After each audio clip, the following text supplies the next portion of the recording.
Okay, the final item of business this evening is a members' business debate on motion 18639 in the name of Rona Mackay on International FASD Day and the need for awareness. The debate will be concluded without any questions being put. I'd invite members wishing to participate to press the request to speak buttons.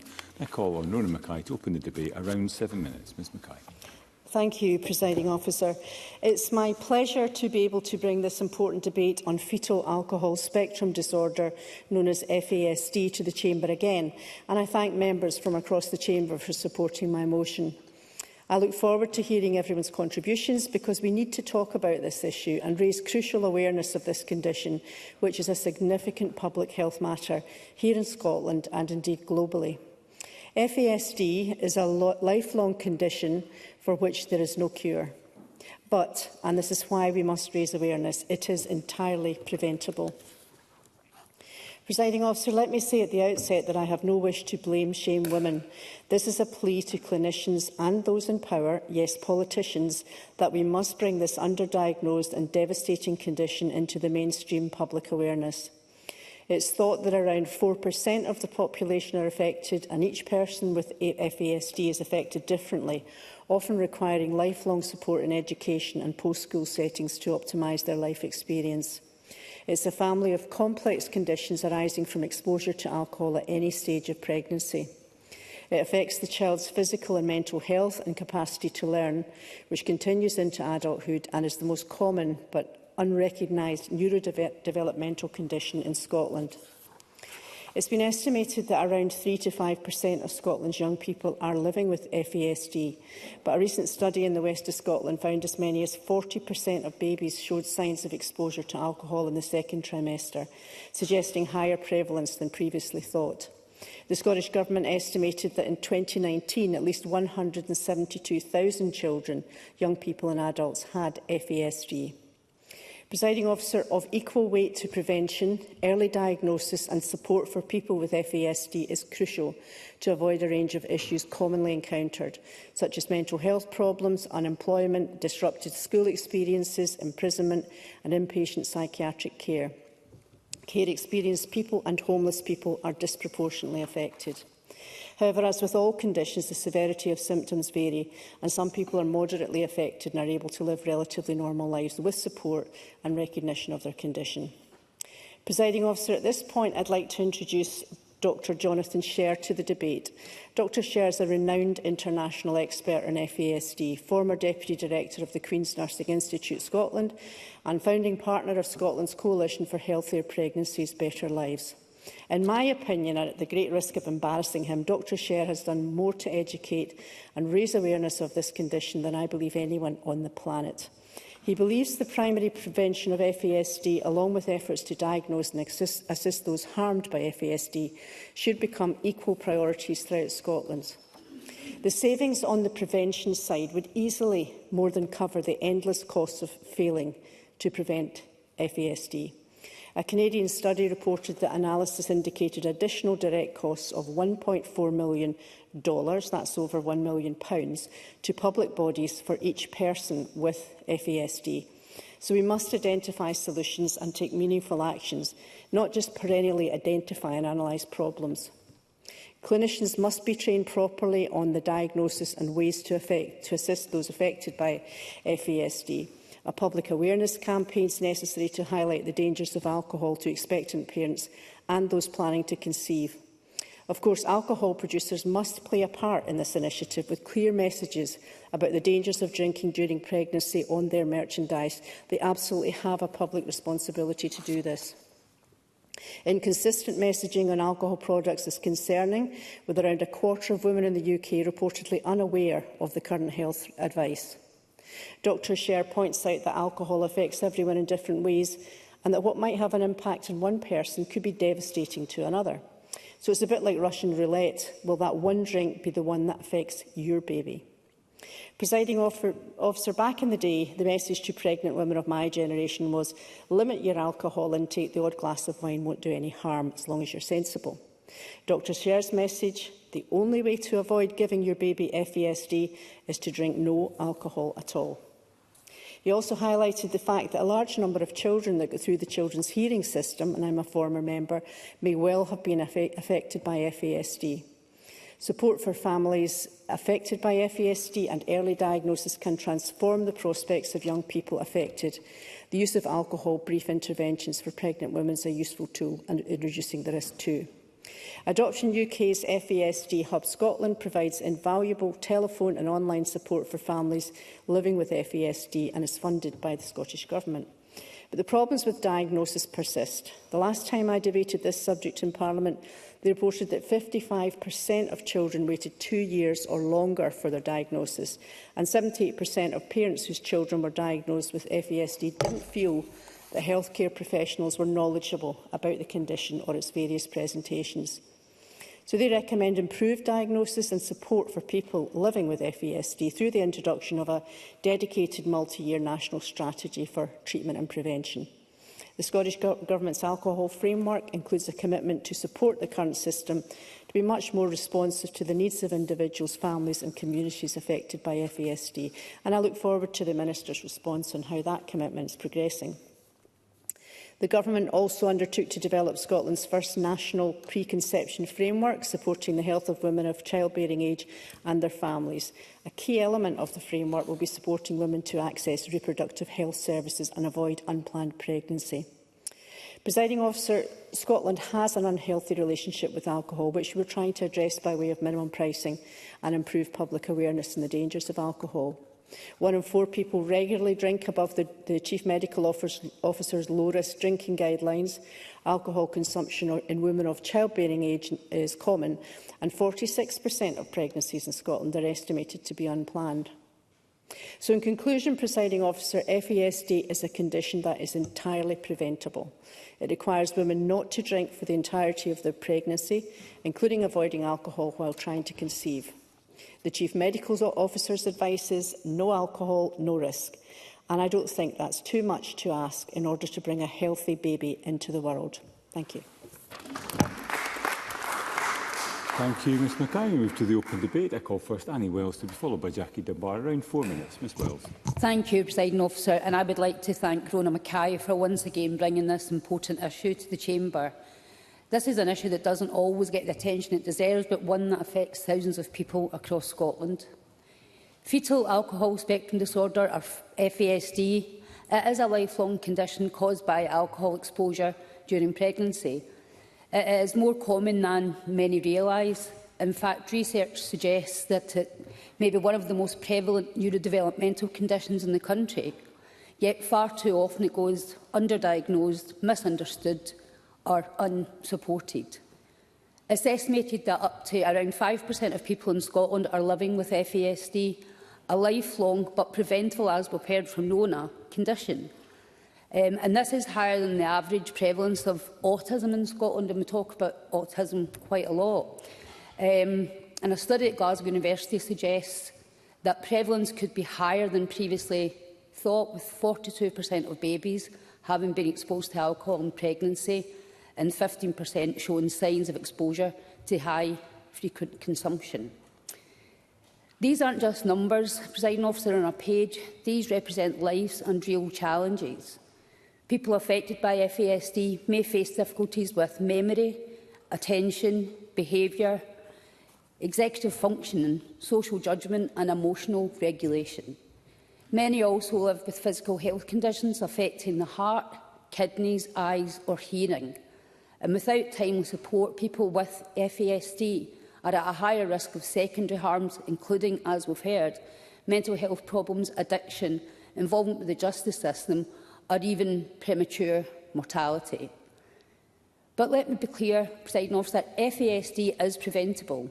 It is entirely caused by alcohol exposure in the womb, and yet many expectant mothers don't know the full risk. In the UK, more than a quarter of women are unaware of advice to avoid alcohol during pregnancy, and as we've heard, it is the only way that we know one that will stop this and actually encourage women and educate younger women about it as well. And I think, as Rona said, when I had my baby, we were told, cut down, go and get a wee half a Guinness for your iron or whatever it was or something like that. But we do know that the only way to stop that is to say to women no at the start. But I also wanted to highlight that FASD is often invisible. Over 90% of people with FASD show no facial abnormalities, which means diagnosis may rely on understanding brain function, behaviour and indeed history. But many people go through life undiagnosed, misunderstood or misdiagnosed with other conditions. That is why Presiding Officer, awareness is so important.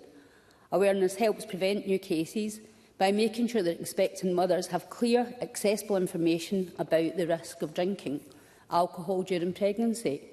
And awareness also drives understanding, so that children and adults already living with FASD are met with compassion, not judgment, and receive the tailored support that they need to thrive.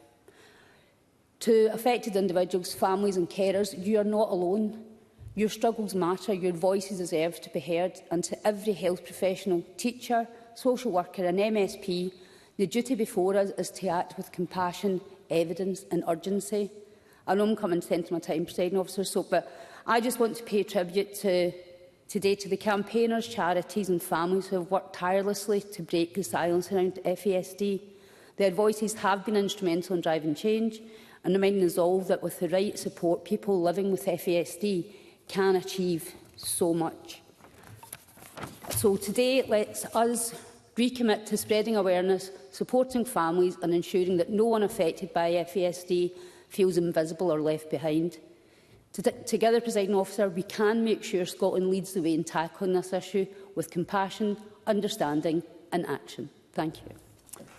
Thank you, Ms Wells. I now call Jackie Dunbar to be followed by Carol Mock in around 4 minutes. Thank you, Presiding Officer, and can I thank my colleague and friend Rona Mackay for bringing this very important topic to Chamber for debate again this evening, entitled International FASD Day and the Need for Awareness. International Fetal Alcohol Spectrum Disorder Day is on the 9th day of the 9th month of each year. This, I am told, is to draw attention to the importance of going alcohol-free for the whole 9 months of pregnancy. Folk may feel that that's an easy ask. If you're going to get pregnant, then don't drink. Surely it's that simple. But not so. As the motion from Rona Mackay states, 46% of pregnancies in the UK are unplanned. So without better awareness, people may continue their preconception lifestyle until they have a positive pregnancy test. Many women are into week 4, 5 or even later before their pregnancies are confirmed. And prenatal alcohol exposure is a significant public health issue for Scotland, with an estimated 1 in 7 babies born at risk of FASD. And it's estimated that between 3 and 5% of people in Scotland could be living with FASD. Fetal alcohol spectrum disorder is a term that is used to identify the range of physical, emotional and neurodevelopmental differences that may affect a person if they were exposed to alcohol while still in their mother's womb. FASD is frequently described as a neurodevelopmental condition, and the term describes a collection of disorders that are a consequence of altered development of the brain and nervous system. We know that evidence suggests that early and accurate identification of brain differences and support needs can facilitate better outcomes for those affected. Sadly, as we've heard, there's no treatment or cure for FASD, and the damage to a child's brain and body cannot be reversed. However, an early diagnosis and support can often and does make a difference.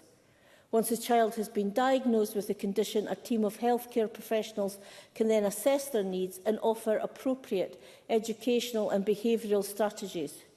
Without early diagnosis and appropriate support starting in childhood, then it can lead to secondary disabilities, including reduced educational attainment and outcomes, mental health and addiction problems, and involvement with the criminal justice system, and premature death from violence, accidents and even suicide.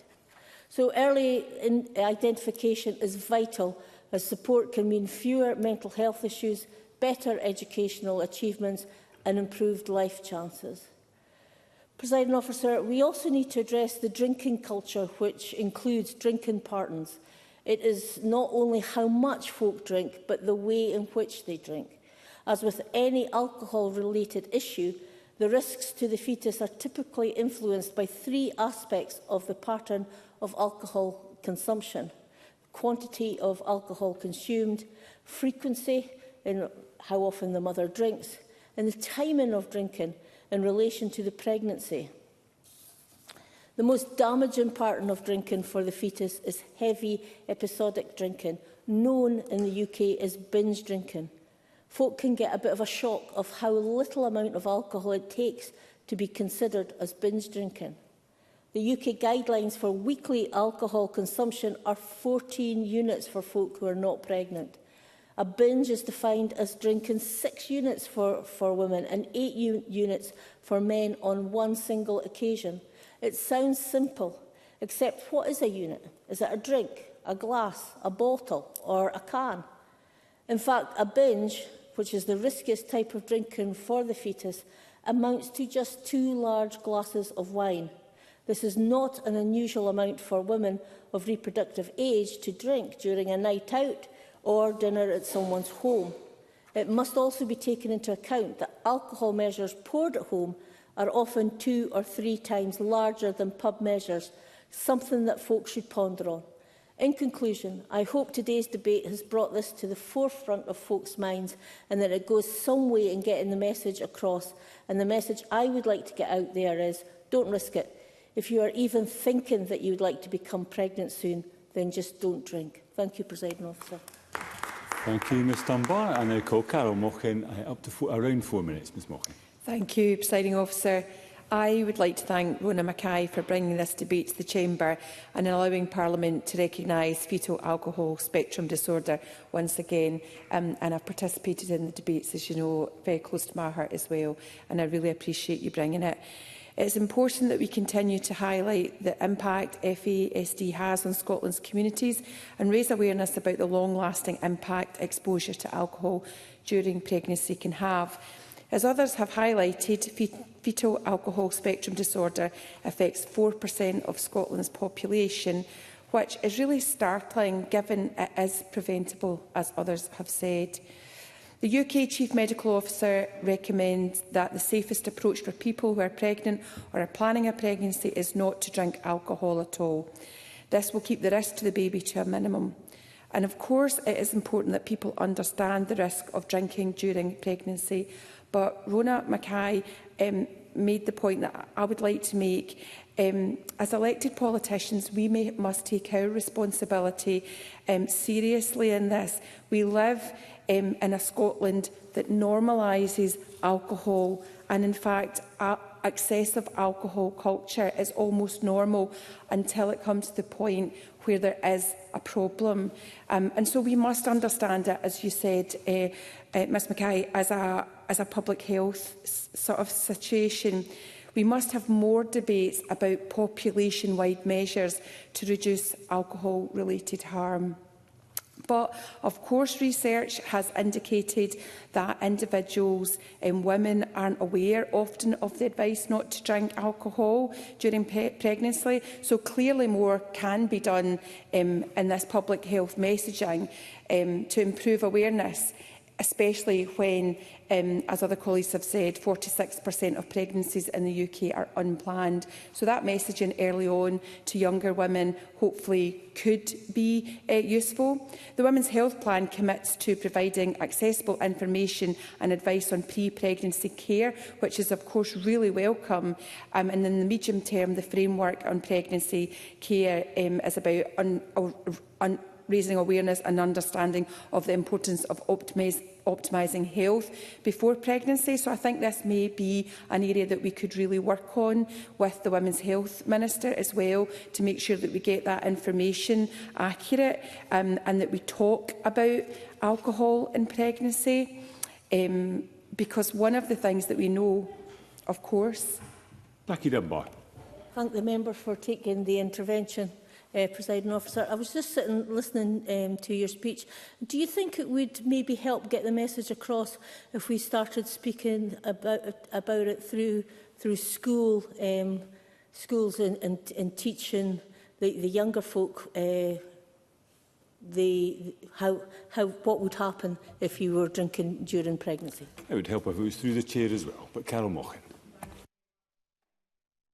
A really important point, and interestingly I did have a young women's health discussion, and yes, I think young people would appreciate us talking about these things much more openly so that they can make their own mind up about what they're going to do, but the information is there. One of the points is around healthcare professionals who do such a fantastic job out there, but we do know that discussion of alcohol consumption, particularly when a woman attends for pregnancy-related issues, the healthcare professionals find that quite difficult. I mean, it's not, obviously, maternity services, it's not their area of expertise to raise awareness of the dangers of drinking. So we know that they find it difficult, and so perhaps there are some things that we can do to help them in terms of exploring the habits of women's drinking, and some of the alcohol brief interventions. Perhaps we could have a look at this valuable tool and how widely it is used by maternity services and midwives. And I think that might be something, again, that we could work on across the health portfolio to just help us with that considerable, sort of work that needs to be done to reduce the prevalence of FASD. I have more to say, but others have said it. I really just want to end in saying that if we work together, we can make a difference. This is such a cross-party issue, and I know that others in the chamber really want to see a change in this. So let's hope, if we are all back here again next year and discussing it, that we have some other really improvements that we can talk about. Thank you, Presiding Officer. Thank you, Ms Mochan. I now invite Tom Arthur to respond to the debate. Minister, around 7 minutes. Thank you very much, Presiding Officer, and can I thank my colleague Rona Mackay for bringing forward this important debate, and also thank my colleagues Jackie Dunbar, Annie Wells and Carol Mochan for their important contributions. And I would like to assure everyone today that the Scottish Government is committed to preventing the harm caused by alcohol consumption during pregnancy and to supporting those impacted by fetal alcohol spectrum disorder. As has been outlined over the course of this evening's debate, FASD is a lifelong neurodivergent condition and can affect every area of a person's life. And that is why the Scottish Government is determined to ensure that people with FASD have the opportunity to live life on their own terms, properly supported when they need to be. We are working to ensure that our policy on FASD is joined up across government, including alcohol, education, maternal and preconception health, to name a few. There are a number of really important pieces of work we are taking forward, and these are very relevant to future prevention and support for people with FASD in Scotland. As some members will be aware, in 2018 we published an alcohol framework which sets out a commitment to increase awareness of FASD and support improved diagnosis.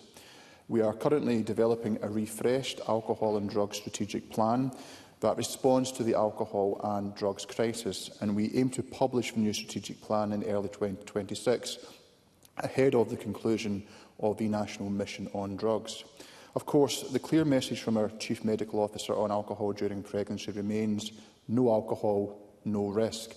This message features in Ready Steady Baby and on the NHS Inform, where there is information on why women should avoid alcohol when pregnant or trying to conceive. The Scottish Government, we absolutely recognise the importance of preconception care to aid pregnancy planning and preparation, and this can significantly reduce avoidable harm, including from alcohol. I am pleased to say that we are taking action through delivery partners, communities and families to enable all children to develop to their full potential, including before and during pregnancy. This work is part of our commitment to acting on early child development through our Transformational Change programme. Additionally, our recently published Population Health Framework sets out plans to tackle the root causes of poor health and reduce the life expectancy gap between the poorest and most affluent areas across Scotland, including initial action to reduce health-harming risks during preconception and in pregnancy. Related to this, Scotland's Women's Health Plan, published in August of 2021, sets out actions which aim to address women's health inequalities by raising awareness around women's health, improving access to healthcare for women across their lives, and reducing inequalities in health outcomes for women and girls. We are now working on the next phase of the Women's Health Plan, which is expected to be published in January of next year. We know how important it is to provide education and training specific to FASD, as well as support to families and individuals with FASD. Over the last 4 years, we have provided almost £2 million to improve understanding of and support for FASD. This includes £620,000 this year. We fund the FASD Hub through Adoption UK to support people affected by FASD and their families. The Hub provides peer support, training and advice. This includes an advice line open to all parents and carers in Scotland parenting a child or young person with a history of prenatal alcohol exposure, as well as one-to-one support. We also fund the Fetal Alcohol Advisory Support and Training FASD team at the University of Edinburgh. The FASD team provides consultation and training to professionals, including tiered training programmes. The programmes available provide professionals with the tools they need to recognise, support and diagnose people affected by FASD. We are aware that there have been significant increases in neurodivergent people, including those with FASD, seeking a diagnosis and requiring support. Whilst this creates challenges for a range of services, we also recognise how important a diagnosis and support can be to someone's well-being. I would like to assure members today that the Scottish Government is working closely with NHS boards and local authorities to improve services and support for neurodivergent people. We have set up a new Children and Young Persons Neurodevelopmental Task Force to drive forward these improvements, as well as providing an additional £500,000 of funding this year to enhance the support available to children and families. Presiding Officer, the Scottish Government remains committed to preventing FASD and supporting those with FASD to live their best lives, and we will continue to work across Government and with partners to increase awareness of FASD, enhance prevention measures and to support the delivery of those measures to those affected by FASD. Can I again thank members for their contributions and to Rona Mackay for bringing this debate forward. Thank you, Minister. That concludes the debate and I close this meeting of Parliament.